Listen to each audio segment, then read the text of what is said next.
স্বাগতম, নমস্কার। আজকে আবার একটু সিনেমার গল্প বলবো। চেনা চিত্র অজানা গল্পেতে হয়টা কি পুরোনো দিনের বেশ কিছু কথা মনে পড়ে, আজকের আধুনিক দিনের কথা মনে পড়ে, এবং সবচাইতে মজার ব্যাপার যেটা, যে আধুনিক এবং পুরাতনের মিশেল করতে গেলে তার কোনো মিলমিশই পাওয়া যায় না ইন্ডিয়ান সিনেমাতে। আমাদের কৈশোরে আমরা যুদ্ধের ছবি দেখতে খুব পছন্দ করতাম। ব্রিজ অন দ্য রিভার কোয়াই, তারপরে ধরুন আরও সানফ্লাওয়ার বলে একটি ছবিতে কিছু যুদ্ধের দৃশ্য ছিল। এরকমই বেশ কিছু যুদ্ধের ছবি আমরা ওই সময়টা দেখেছি। এবং মূলত সেই যুদ্ধের ছবিগুলো যেগুলো হতো, সেগুলো জার্মানের সঙ্গে আমেরিকা বা ব্রিটেনের কম্বিনেশনে মিত্রশক্তির যুদ্ধের ছবি দেখানো হতো। আজকের দিনে সেসব যুদ্ধের ছবি দেখতে বসলে হয়তো মনে হয় যে সেরকম তো খুব একটা বম্বিং বা খুব একটা প্লেন চলাচলের ব্যাপার ট্যাপারগুলো নেই।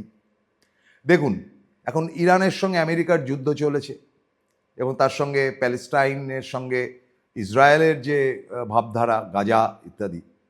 ফলে একটা ভয়ঙ্কর অবস্থা। মানে কোথায় গিয়ে আপনি লুকাবেন সেখানে নিঃশ্বাস প্রশ্বাস নিচ্ছে আমেরিকা, উড়িয়ে দিচ্ছে। ফলে একটা ভয়ঙ্কর ধরনের আধুনিক অস্ত্র এবং আধুনিক ক্ষেপণাস্ত্র ইত্যাদির মাধ্যমে এগুলো দেখানো হচ্ছে, মানে হয়েছে ফ্যাক্ট। ফলে পিছিয়ে নেই কিন্তু হিন্দি সিনেমাও, এবং বাংলা সিনেমাতেও কিন্তু এখন ভায়োলেন্স ভীষণভাবেই এসছে। এবং আজকের আমাদের এপিসোডটাকে ভায়োলেন্স ইন দ্য ফিল্ম বা সিনেমার ভায়োলেন্স নিয়ে কথা বলা যেতেই পারে।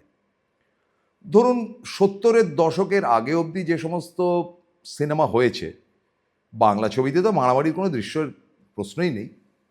হিন্দি ছবিতে মারামারি মানে শেষ দৃশ্যে গিয়ে ভিলেনের সঙ্গে মারামারি, আর সম্পূর্ণ ছবি জুড়ে শুধু ভিলেনের নানান রকম সুড়সুড়ি চুলকুনি দেওয়া, ব্যাস ওই অবধি। মানুষ তাতেই অভ্যস্ত। শেষ দৃশ্যে মারামারির সময় মার মার মার চিৎকার। এটা অনেকটাই যেন পাল্টালো আপনার দিওয়ার ছবি থেকে, বা তারও আগে যদি ধরতে হয়, মোটের উপর সেলিম জাভেদ এটা খানিকটা পরিবর্তন করলেন, এবং অমিতাভ বচ্চন ডেফিনেটলি।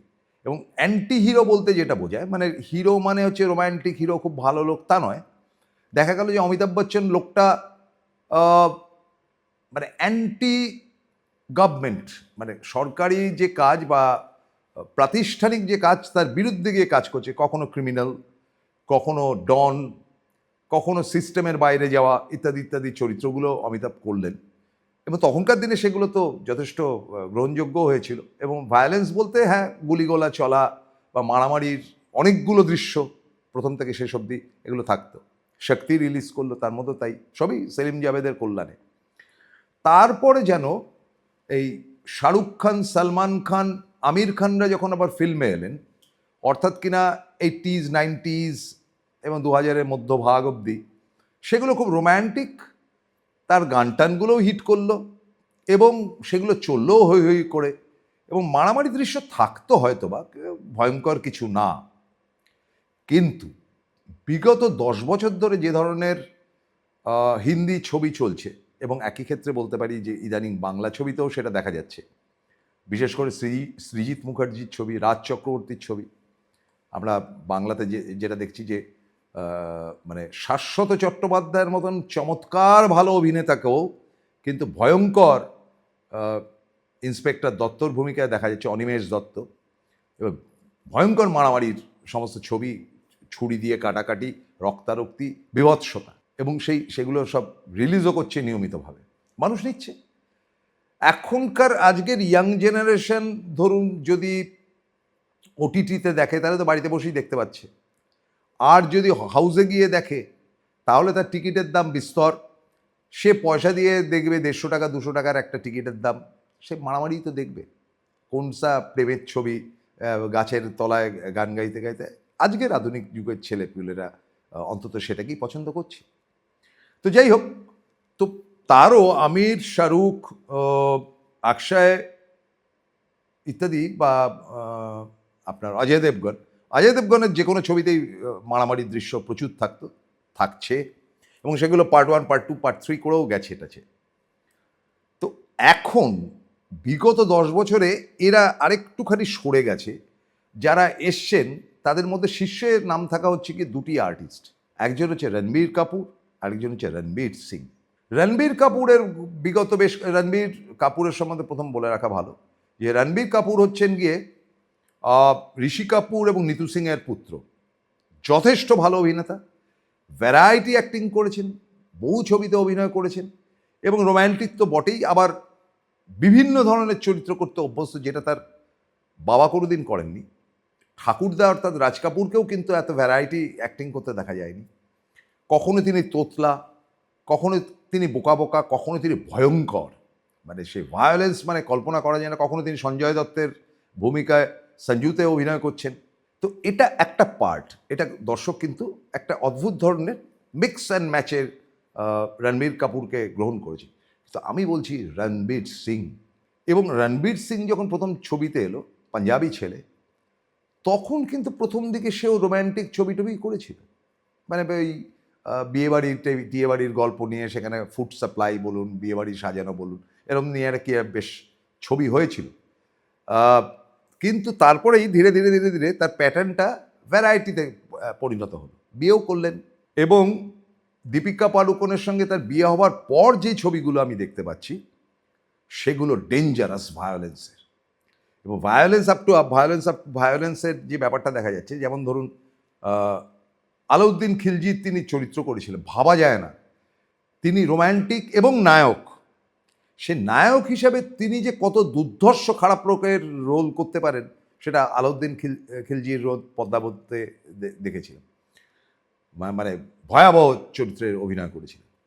ফলে আমার মনে হয়েছিল ছেলেটার মধ্যে কিন্তু যথেষ্ট কোয়ালিটি আছে, ইউটিলিটি যদি থাকে তাহলে দাঁড়িয়ে যাবে। আমার কেন, আমার মতন আপনাদেরও মনে হয়েছে। তারপরে ফের একটি ছবি করলো সাম্বা নাকি রম্বা এরকম ধরনের কি এটা তার নাম ছিল, সেটা একদম পুলিশ ইন্সপেক্টর, সে ঘুষ খায়, কিন্তু তার মানে মুভলি বাহিন, মানে তার পাতানো বোনকে রেপ এবং খুন করার পর ভয়াবহ হয়ে ওঠে। একই সাথে আমরা দেখতে পাচ্ছি যে তিনি তার নায়িকা যিনিই থাকুন না কেন, তার সাথে অক্ষয় কুমার, তার সাথে অজয় দেবগন, তাদেরকে নিয়ে একটা ছবি করলেন, সেটাও ভয়ঙ্কর মারামারি, মানে কনস্ট্যান্ট লাস্ট 10-15 মিনিট শুধু মেশিন গানের গুলি দেখতে পেরেছেন। ডন ছবি করলেন শাহরুখ খান, ডন 2, ভয়ঙ্কর মারামারির ছবি, ভয়াবহ, এলাকার পর এলাকা উড়িয়ে দেওয়ার মতন ছবি। জার্মানিতে বার্লিনে তোলা অনেকগুলো দৃশ্য, বা বাইরেই সমস্ত ছবি শুটিং হয়েছে ডন 2-তে। কিন্তু ধুরন্ধর বলে যে ছবিটি হলো, সেটা আমার ধারণা যে সর্বকালের সবচাইতে ভয়ঙ্কর ভায়োলেন্সের ছবি, যেটা কয়েক মাস আগে রিলিজ করেছে। মানে ওরকম বিভৎসতা, সেখানে নায়ক অবশ্যই রণবীর সিং, কিন্তু তার সঙ্গে অক্ষয় খান্না মূল ভিলেন ঠিক বলা যায়, মানে নেগেটিভ একটি চরিত্র, যার গ্রুপে একসময় রণবীর সিং কাজ করতো, পরে তাকেই খুন করে ফেলবে আর কি। কিন্তু টোটাল ছবিটা 3 ঘন্টা 3.5 ঘন্টার উপর, এবং আপনারা বিশ্বাস করবেন না, প্রতি 15 মিনিট 20 মিনিট বাদে বাদে যে ভায়োলেন্স দেখানো হয়েছে, যেভাবে গাড়ি উড়িয়ে দেওয়া হচ্ছে, যেভাবে থেতলে খুন করা হচ্ছে, যেভাবে রক্তারক্তি, বিভৎসতা, হিন্দি ছবি কেন ইংরেজি ছবি লজ্জা পেয়ে যাবে। আজ থেকে আমি আপনাদের বলি, এটা রাজীব গান্ধী ছেড়ে দিন, নরসিংহ রাওয়ের জামানাতেও যদি সেন্সার বোর্ডে যেত, ছবি রিলিজ করে তো দূরে থাকতো, বাক্স শুদ্ধ যমুনার জলে ফেলে দেওয়া হতো। তো সেই ধুরন্ধর ছবি পার্ট 2 নাকি বেরোচ্ছে, সেটা নাকি আরও বিভৎস। ফলে এখানে আমার প্রশ্ন থাকে যে এরকম নারকীয় দৃশ্য এবং মুখে কদর্য খিস্তি খেউ এখন অ্যালাউ, এখন আপনি যে কোনো গালিগালাজ করতে পারেন, বাংলা ছবিতেও বটে, হিন্দি ছবিতেও বটে, সেন্সার বোর্ড অনেক নরম। তো ফলে এই ধুরন্ধর ছবির বিভৎসতা এবং ভয়াবহতা প্রথম থেকে শেষ অবধি, প্রায় 3.5 ঘন্টা 4 ঘন্টার ছবি, মানে কল্পনা করা যায় না।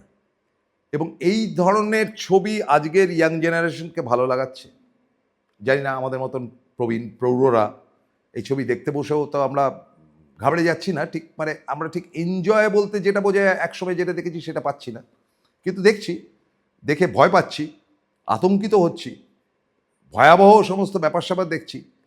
ধুরন্ধর টোটাল ছবি হচ্ছে পাকিস্তানে তৈরি, সম্পূর্ণ ছবিটা, মাঝে মাঝে ইন্ডিয়ার 2-1টা দৃশ্য আছে। ফলে ভায়োলেন্স বেস সিনেমার কিন্তু আবির্ভাব হয়েছে, এবং মানুষ 150 টাকা কেন, 1000 টাকার টিকিট থাকলেও তাই দেখছে রণবীর সিংকে।